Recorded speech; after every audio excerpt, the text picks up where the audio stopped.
All right, do you know what? I need a volunteer. Are there any younger people, because it's going to require a little bit of strength, who can help me out? Anyone over here? Here he comes. And as our wonderful volunteer walks up the nave, let's give him a round of applause. Pop them on there. Thanks, mate. All right, here's the thing. None of these things is bad. That looks pretty heavy, doesn't it? Thank you. Most of the things that we put in that bag are pretty sensible, responsible, normal. I saw some of you smiling wryly as you're like, yeah, I carry those things with me. But at some point, without noticing, thank you, a backpack can become a bit heavy and it stops helping you walk and it starts shaping how you walk. It starts shaping how you walk. Your shoulders change. Your posture changes, and even how far ahead you can see changes. If you've got one of those ones dragging around, that changes how you navigate London. It changes things. Jesus says something that sounds simple, because what we just saw was kind of theology with zips, all right? Jesus says, therefore I tell you, do not worry about your life. With that picture of a backpack in our head.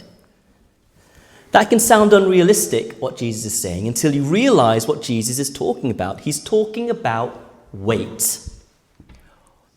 So I'm going to start by saying worrying isn't necessarily caring too much. It's carrying too much.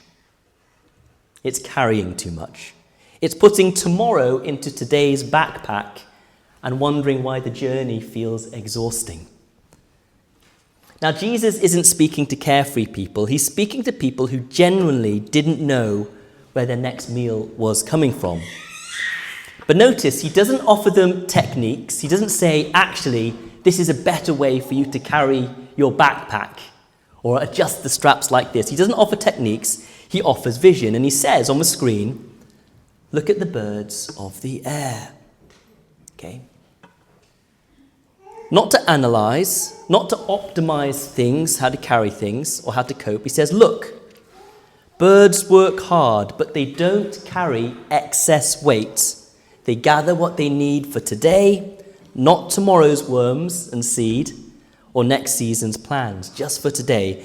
And Jesus says, are you not of more value than they? And here's the first point I'd like to make. God's value of you comes before provision. Values you. And then he says, consider the lilies of the field. Think about the lilies of the field. Let's think about them outside. They're pretty, but they're a bit impractical. They're gloriously unnecessary. And yet Jesus speaks of the lilies, he speaks of Solomon, and he says Solomon wasn't clothed as beautifully as one of these. Which raises an awkward question for us. When did usefulness, next slide, become our primary theology? All right? So Jesus is talking about birds and lilies in their beauty, but somewhere along the line in our journeys, becoming useful can become a primary theology for us. And I want to pause on this, because I know here there are many of us who serve and have served this community and this church for many, many years. But as we get older, and as some of the things we do we can't do as we did before, we can sometimes feel like we lose our value. Right? That's a very real thing. And so I think the Lord is speaking to us today. Value comes before those things that we can do. Somewhere along the lines, we've allowed usefulness to become the way that we value people, but I think Jesus is speaking into this. We live as though responsibility is the highest virtue, and if it is, it becomes a perpetual burden. It can mean faithfulness means carrying everything ourselves, as I said, even in the church. But what does Jesus say? He says, can any of you, by worrying, add a single hour to the span of your life? And we know that the answer is no. Worry does not lengthen life. It shrinks it. It fills the backpack without helping the journey. And then comes that tender, piercing phrase, you of little faith. Next slide. Now, I want us to look at this a second. It doesn't say you of no faith. Okay? It's little faith. It's a faith that exists. It's a faith that we have that exists but has been crowded out by weight. See that? Jesus doesn't deny trouble. He doesn't deny hardships. In fact, he says, carry your cross and follow me, right? He names it, but he limits it because he says today's trouble is enough for today. You know, sometimes we can fall into erroneous teaching that tells us that if we are good Christians, then there's no trouble in our life. If we are good Christians, then we should be victorious all the time and conquering. Have you ever felt maybe pressure from certain circles? And that can easily creep in. It's called glory theology if you're interested in the academic term. But no, Jesus doesn't deny hardships of life. And again, at Christmas, we learn in the incarnation, he came to be with us. The first thing that happened to him as a baby is his family was on the run, right? Our God's experience of life is one of hardship, of troubles. So he doesn't deny trouble, but here he names it. Here today in church, if you are carrying burdens, allow Jesus to name it, to recognize it for you. It's okay, because he says today's trouble is enough for today. Each day has its own load. So don't steal tomorrow's burden and strap it onto today's back. And the image of a burden-bearing Christian is very much illustrated in his classic book called The Pilgrim's Progress, written by John Bunyan. And I was really pleased. I was at a high school the other day, and this is their term's kind of compulsory reading for their English class. And if you aren't familiar, let me just quickly go through it. In Pilgrim's Progress, at the beginning of a story, there's a character called Christian, and he walks with an enormous burden on his back. All these worries and things he's picked up.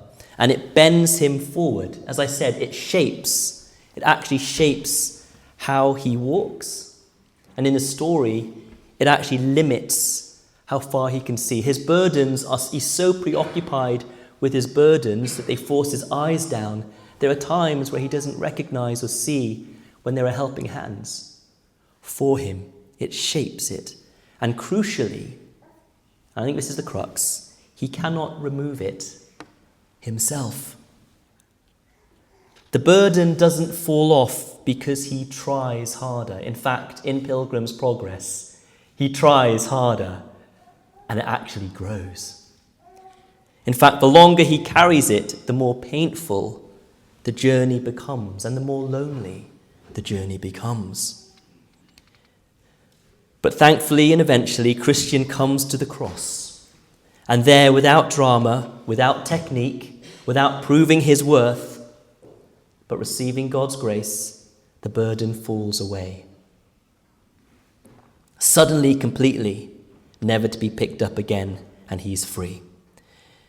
And I think that moment helps us see what Jesus is offering. He's not offering coping strategies or anxiety management, but Jesus is saying, come to me, all who are weary. Come in trust. And this is a different way of carrying life. And that brings us to the table, not this table here, although I'm going to leave it here with all the baggage on, because I want us to walk past it later. But I'm talking about this table that Richard will be serving behind shortly. The communion table. The communion table is not a simple symbolic thing, but it is an enactment of laying down our burdens. Because at communion, none of you bring your own provision. All right? At the communion table, we receive bread we did not bake. We receive wine that we didn't have to ferment. We are fed first before we are sent. If you are hungry, if you are tired this morning, come and be fed. Jesus teaches us in the Lord's Prayer, which we'll pray, give us today our daily bread. Not next year's bread, not emergency rations for every possible future. Today's bread, enough for now. And the bread is broken, not stored. The wine is poured out, it's not hoarded. And somehow, miraculously, it is enough for you and for me. I want to show you something. I'm just coming back so I can see it. But can you see, if you raise your eyes to the cross? Yeah, you see that cross? Again, I'm thinking of Christian in A Pilgrim's Progress, coming to the cross and allowing his burdens to drop down before he meets God. Just think of that as you come forward for communion. And if you lower your eyes slightly, in the arch, and I hadn't seen this for all the time I've been here, can you see 4 nails? Yeah? Some of us have been here for 25, 30 years and never noticed these nails. But it reminds us of the one who took our burdens, who took the weight of sin upon his own shoulders, so that we might stand up and walk towards the table, that we might access and walk towards God. This is a beautiful thing that we can do as we have communion later on. Some of us have been carrying burdens for so long that we think they're almost part of us. We're always braced. We're always prepared. We're always ready for the worst. You know, studies show that when we hold on to too many worries and anxieties, it actually does shape us. It actually shapes our faces, our posture, the way we walk, the way we move around in the world. But communion gently contradicts that story, and you're welcomed into this story. So just in closing, as we come to land, as we prepare to receive communion, I want you to imagine walking past this baggage, approaching the cross of Christ, looking into his face, and walking towards Almighty God, whose yoke is light. You don't need to solve your problems before you come. You don't need to explain them.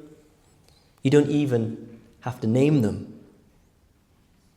You just have to trust that Christ today is enough for you. Tomorrow will have its own weight. Jesus promises that much. But today there is bread, wine, and there is grace that you can hold in your hands. So come with your tired shoulders. Come with your little faith. Come and lay down what was never meant to be permanent. And ask, what might it look like just for today to travel a little lighter? And just finally, just not on here, but it just came to me, isn't it wonderful that when Jesus sent out his disciples, he didn't send them out alone. He sent them out with companions. I think that's what is represented here. I'm not looking at the building anymore. I'm looking at the living bricks, which is us. All right, we carry one another's loads with and for. We lean into each other. So come, welcome, be part of this fellowship of faith as we draw close to God this morning. Amen.